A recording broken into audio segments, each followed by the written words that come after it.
안녕하세요. 복음의 비밀을 전한 채널 더 라이처스타입니다. 오늘은 누가복음 10장 25절부터 시작되는 예수님과 어느 율법사, 어떤 율법사와 그 대화를 통해서 그 대화와 또 이 대화를 하면서 예수님께서 비유를 하셨죠. 우리가 잘 아는 선한 사마리아인, 다른 말로 강도 만난 자의 비유라고 하죠. 이 비유를 하시는데 누가복음 10장 25절에 보면 어떤 율법사가 일어나 예수를 시험하여 가로되 선생님, 내가 무엇을 하여야 영생을 얻으리까? 이 질문을 했어요. 내가 무엇을 해야 영생을 얻습니까? 라고 질문했어요. 자, 우리가 이 질문에 대한 기억을 꼭 두시기 바랍니다.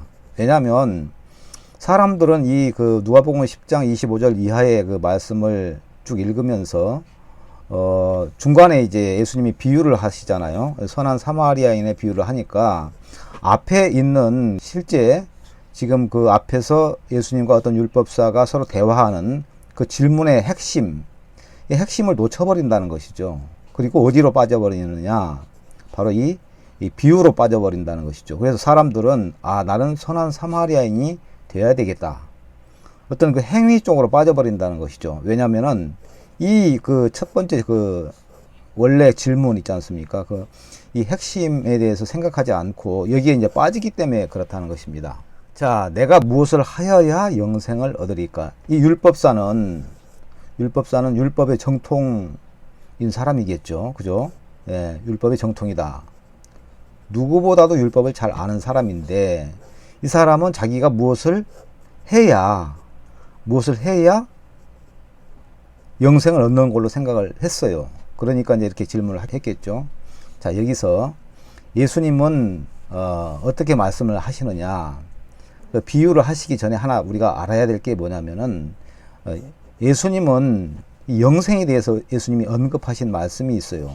예수님이 요한복음 17장 3절에 보면 이런 말씀이 있습니다. 영생은 곧 유일하신 참 하나님과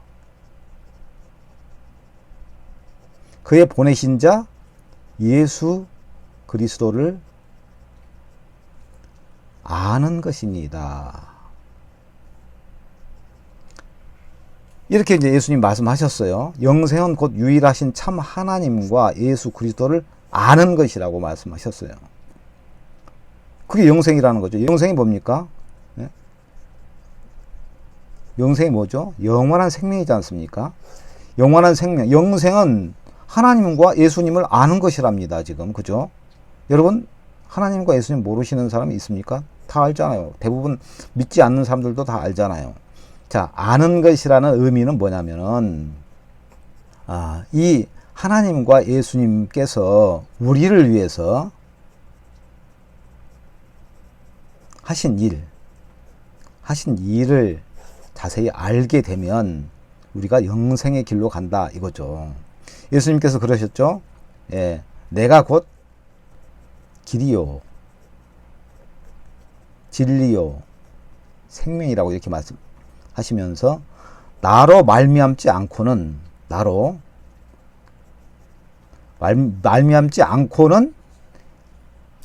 아버지께로 갈 수가 없느니라 이렇게 했어요. 하나님께로 갈 수가 없다는 말이죠. 그러니까 예수님이 통로죠. 하나님한테 가기 위해서는 예수님을 꼭 거쳐야 된단 말이에요. 나로 말미암지 않고는 아버지께로 갈 수 없느니라 이렇게 말씀하셨어요. 그래서 당연히 이제 예수님을 통해서 하나님께 나아가는 것이 이제 영생의 길인데 분명하게 예수님은 영생에 대해서 언급한 것이 영생은 곧 유일하신 참 하나님과 그의 보내신 자 예수 그리스도를 아는 것이라고 이렇게 말씀하셨단 말입니다. 이걸 알 수 있는 길은 복음입니다. 복음. 예수님이 이 땅에 오셔서 십자가에 죽으셨고 그 다음에 장사 지냄, 그 다음에 부활을 하셨잖아요. 이게 이제 복음인데, 이 복음을 알게 되면 이 영생의 길로 갈 수가 있다는 것이죠. 영생의 길로. 근데 자, 여기서 이 누가복음 10장의 어떤 율법사는 이 예수님을, 바로 앞에 계신 예수님을 통해서 하나님께 나아가는 것이 영생을 얻는 길인데, 그것을 모르니까 자기가 무엇을 해야 영생을 얻는 길인 것을 알고 이렇게 물어보는 거죠. 내가 무엇을 하여야 영생을 얻으리까? 정답은 뭡니까? 내가 앞에 있는 예수님에 대해서 자세히 알게 되면 내가 영생을 얻는다는 그 예수님의 그 마음이 있지 않습니까? 이거를 모르기 때문에 자기가 무엇을 해야, 이건 뭡니까? 내가 뭘 한다. 그러니까 그러면은 예수님이 이제 설명을 하시죠. 이걸 어떻게 말씀을 하시냐면은 이 율법사가 영생을 얻는 길을 모르고 있구나. 그래서 그때부터 이 영생의 길을 가르쳐 주기 위해서 영생을 얻는 길이 뭡니까? 구원을 받아야 되잖아요. 구원을. 그죠? 구원을 받으면 영생의 길로 가지 않습니까? 영원한 생명을 얻지 않습니까? 근데 구원을 얻는 길이 무엇인지를 모르고 자기가 뭔가를 해야 되는 걸로 알고 있기 때문에 그거를 가르쳐 주셔야 됐단 말입니다. 그래서 예수님이 말씀하신 것이 비유입니다. 그래서 자, 선한 사마리아인의 비유, 그 다음에 강도 만난 자의 비유, 똑같은 거라고 했죠. 이 비유를 시작합니다. 자, 예수님이 이제 비유를 시작하셨죠. 이 비유의 핵심이 뭐죠? 구원을, 율법사가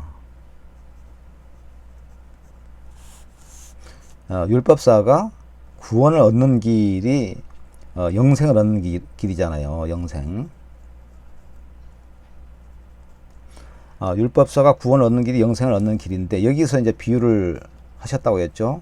자, 이 비유를 우리가 다 알지만 한번 더 읽어봅시다. 어떤 사람이, 이제 예수님의 비유입니다. 어떤 사람이 예루살렘에서 여리고로 내려가다가 강도를 만나매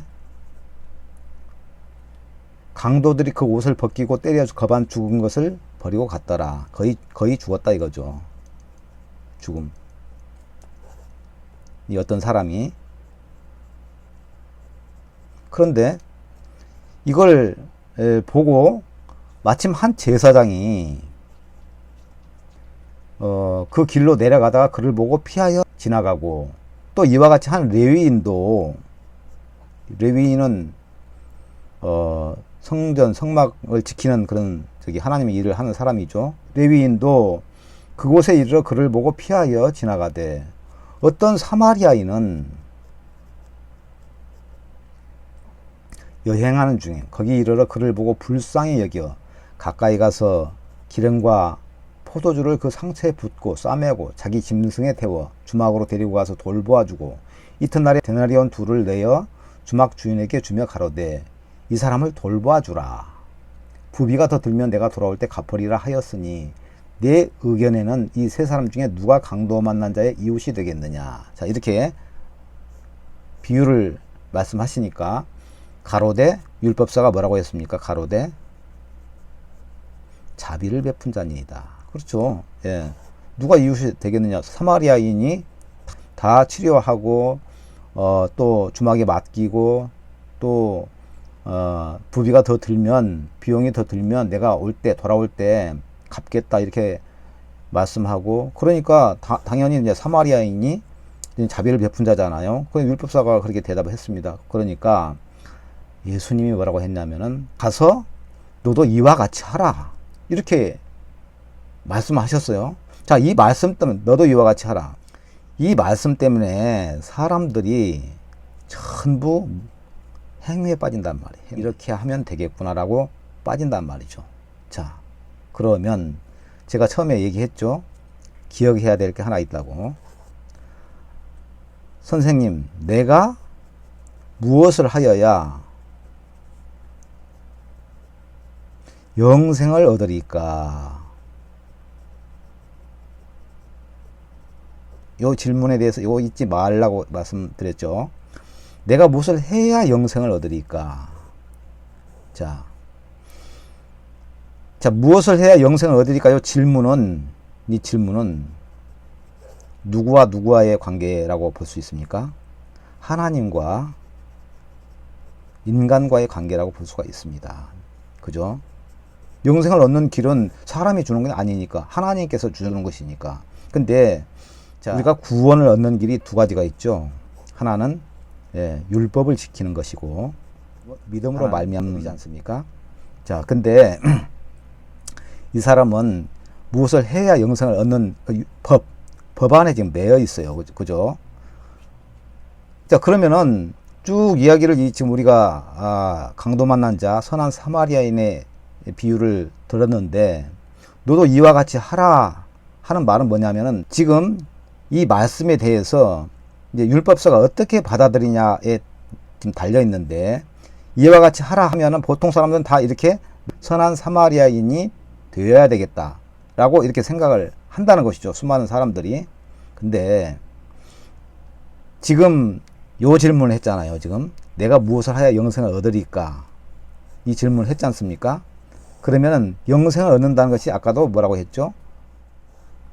영생을 얻는다는 것이 구원을 받는다는 뜻이잖아요. 그러면 이 비유 안에서 누가 되어야 되느냐? 되는가? 그죠? 여기에는 제사장도 나옵니다. 두 번째는 레위인도 나옵니다. 세 번째는 선한 사마리아인도 나옵니다. 네 번째는 강도 만난 자, 이렇게 네 명의 등장인물이 나오죠. 자, 여기서 누가 구원을 받습니까? 이 사람은 그냥 지나가고, 여기도 지나가고, 이분은 도와준 사람이고, 여기는 강도 만난 자가 구원을 얻은 자란 말입니다. 구원을. 그죠? 구원 얻은 자예요. 구원 얻은 자. 누구로부터? 선한 사마리아인으로부터. 자, 너도 이와 같이 하라. 이 말은 예수님께서 우회적으로 너는 이렇게 할 수 없다.